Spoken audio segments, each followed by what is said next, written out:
Now on CoastTV News. North Millsboro Bypass completed when DelDOT says you will be able to use the new roadway. Looking over the gates, fans getting amped up for Oceans Calling, the music festival.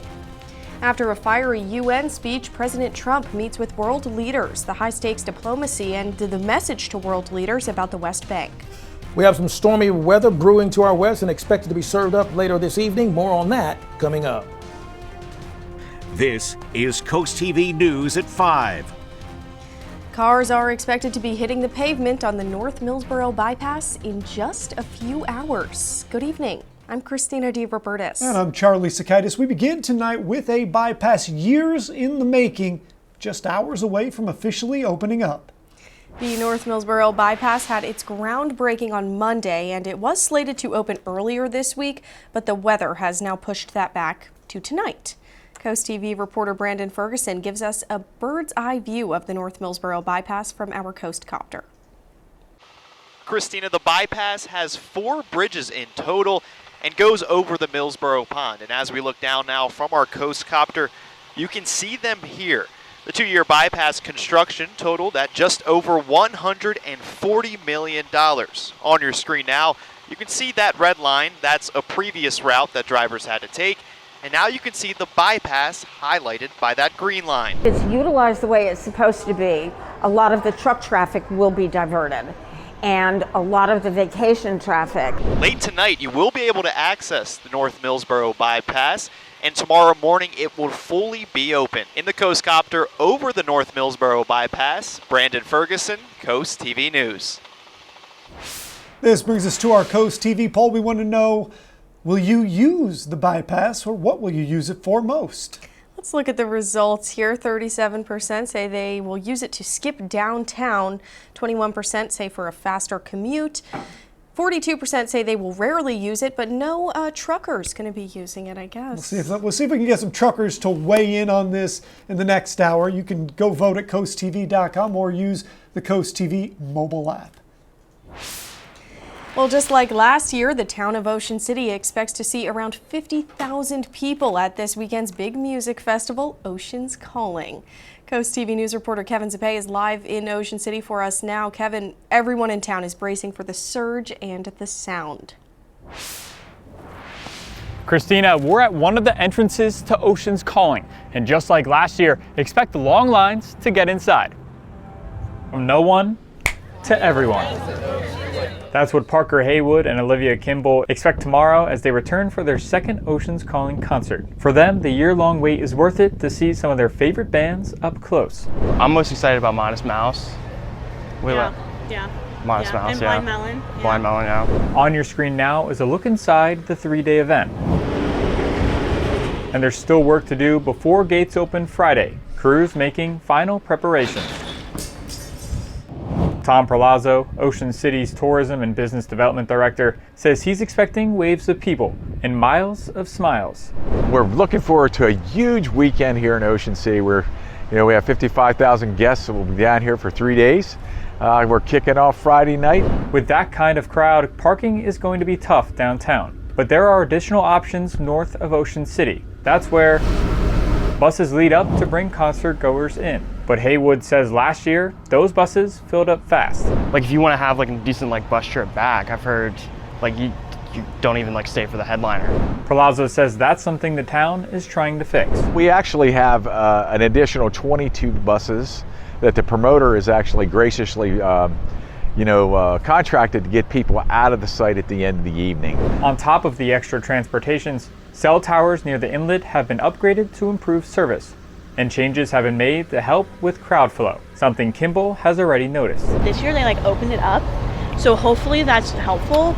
With setup finishing up and bands setting to take the stage Friday, Ocean City is hoping all these improvements set the tone from the very first note. Businesses tell us that they're excited to see the crowds of people before summer comes to a close. Oceans Calling will go from Friday to Sunday. I'm Kevin Zappe, live in Ocean City, Coast TV News. And the Oceans Calling Information Toolkit has been released. Organizers sharing updated details to help concert goers plan ahead. For those planning on taking an Uber, a Lyft, or other ride-share services, the pickup and drop-off location is the 4th Street Municipal Lot.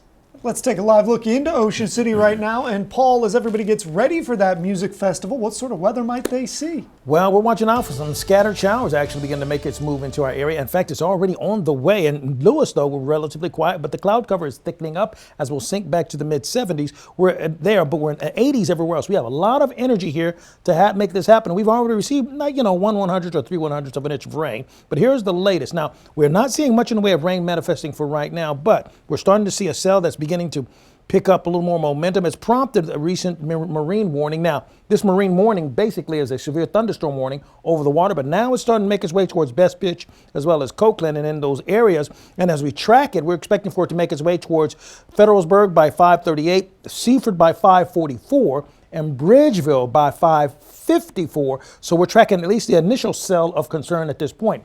Will we have more? Well, it's kind of up in the air a little bit because we have a mixture of cloud cover that's cutting off the energy, but some of the storms are firing up despite that. So we're going to continue to track that throughout the rest of this evening. But overall, we're still going to stay convoluted with the mixture of cloud cover and sunshine. And where we have the most sunshine barreling in, that's where we may have the most opportunity for storms to plume and develop. We'll take a more detailed look at this coming up with our latest model run. Until then, back to you, Charlie. Thank you, Paul. The Delaware-born Hill Brewery and Restaurant chain abruptly closed all locations. This came as a shock both to the public and even its employees. The company took to social media to thank its customers for their, quote, support, friendship, and loyalty over the years. While no reason was provided for the closing, Iron Hill says it hopes to make a return in the future. Well, trade and sales were at the top of the docket when President Trump met with Turkey's president in the Oval Office today. The visit caps off a week where the president delivered a blistering speech to world leaders at the United Nations. But as NBC's Vaughn Hilliard shows us, world leaders also tried to find common ground to end the war in Gaza. Greeting Turkey's leader, President Trump setting the tone to possibly thaw the freeze on military and trade agreements. They want to buy F-16s, F-35s. President Trump trying to turn the page on the relationship with Turkey that soured when that country bought an air defense system from Russia. The president's disappointment in Russian President Vladimir Putin's refusal to stop aggression in Ukraine on display today. Russia spent millions and millions of dollars in bombs, missiles, ammunition, and lives, their lives, and they've gained virtually no land. I think it's time to stop. President Trump pledged to end the wars in Ukraine and Gaza upon entering office. And though he has worked to end the fighting, even hosting Putin last month, both wars rage on. Since the fighting began in Gaza after Hamas attacked Israel and took hostages, more than 1 million Palestinians have been displaced. An entire population faces starvation, and allies are recognizing a Palestinian state. The president met with Arab leaders at the United Nations earlier this week, seeking a solution. They want to see if they can get something done, and I'm going to have to tell Israel, let's go. We want to get the hostages back. Palestinian President Mahmoud Abbas speaking today to the UN General Assembly via satellite. He was denied a visa to speak in person. And tomorrow, Israeli Prime Minister Benjamin Netanyahu set to address the same audience. Multiple news organizations are reporting he altered his flight plans to avoid countries that could have arrested him on international war crimes charges. Now, Prime Minister Netanyahu is expected to visit Washington next week. There is already new fencing up around the White House as protests are planned. This would be his 4th visit with President Trump at the White House just this year. In Washington, Vaughn Hilliard, NBC News. FBI Director Kash Patel released new information today concerning the shooting at a Texas ICE facility. Patel posted this message on X detailing what information has been uncovered about the shooter, 29-year-old Texas native Joshua John. The post, Patel said, he recently downloaded a document titled, quote, Dallas County Office of Homeland Security and Emergency Management, which contained a list of DHS facilities. He searched ballistics and, quote, Charlie Kirk shot video and apps that tracked the presence of ICE agents. Kash Patel also said a handwritten note has been recovered that reads, quote, "Hopefully this will give ICE agents real terror to think, is there a sniper with AP rounds on that roof?" This weekend, thousands of bicyclists from around the county flocked to Salisbury for Seagull Century, what you can expect on the roads and around town. And we're bracing for some late night thunder on this Thursday. I'll show you what I'm tracking coming up. But first, serving more than sandwiches, a century of stories lives on inside Wilson's General Store. That's the story in this week's Coastal Connections. Up next.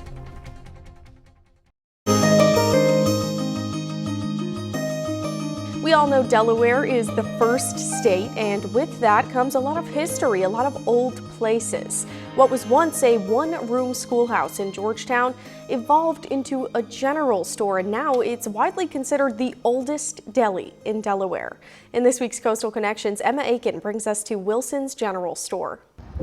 This little store in Georgetown has lived a lot of lives. First, it was a one-room schoolhouse in the 1890s. Then, in the 1930s, Marshall Wilson converted it into a rural country store.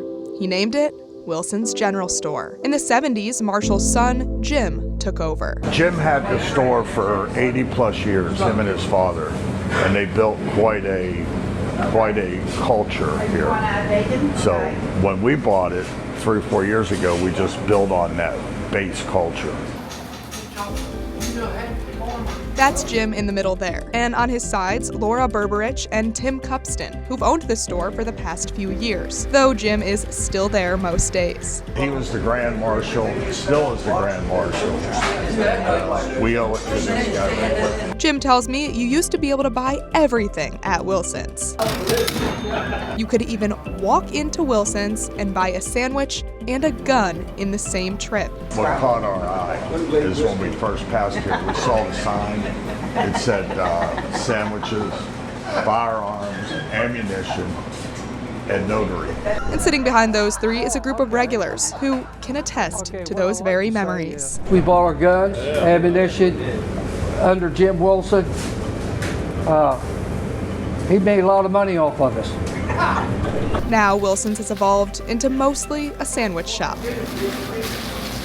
And it's widely considered the oldest deli in Delaware. Once you try it and stuff, you'll not go to McDonald's or Hardee's. You'll come to Wilson's store because you'll get the best sandwich and the best price on Delmarva. That's local Joe Pete, who's been here since the beginning. I bought the first sandwich when this store opened. Pete and his friends go to Wilson's just about every morning. Joe? Yes. Please let me know about the sandwich we named after you. Oh yeah, I got a sandwich up here. So much so that Pete got his own sandwich named after him. Of course, the Delaware way, with scrapple. This is a scrapple, bacon cheese. I suggested that he gets one slice of scrapple, one egg on toast, and they named the sandwich after me. It's called Joe Pete.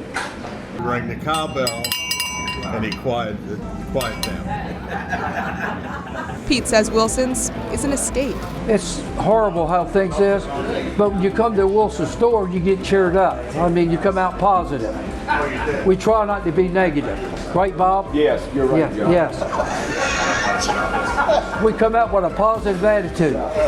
And that bond goes both ways. We have a lot of the same locals every morning, and they're part of the Wilson family, and we're proud to have them here. The Wilson's family. I'm not going to kiss him, but I'll shake his hand. Laughter from the locals to the sizzle of the start of a sandwich. Wilson's isn't just a store or a deli, it's a living slice of Delaware history. For Coastal Connections, I'm Emma Aiken.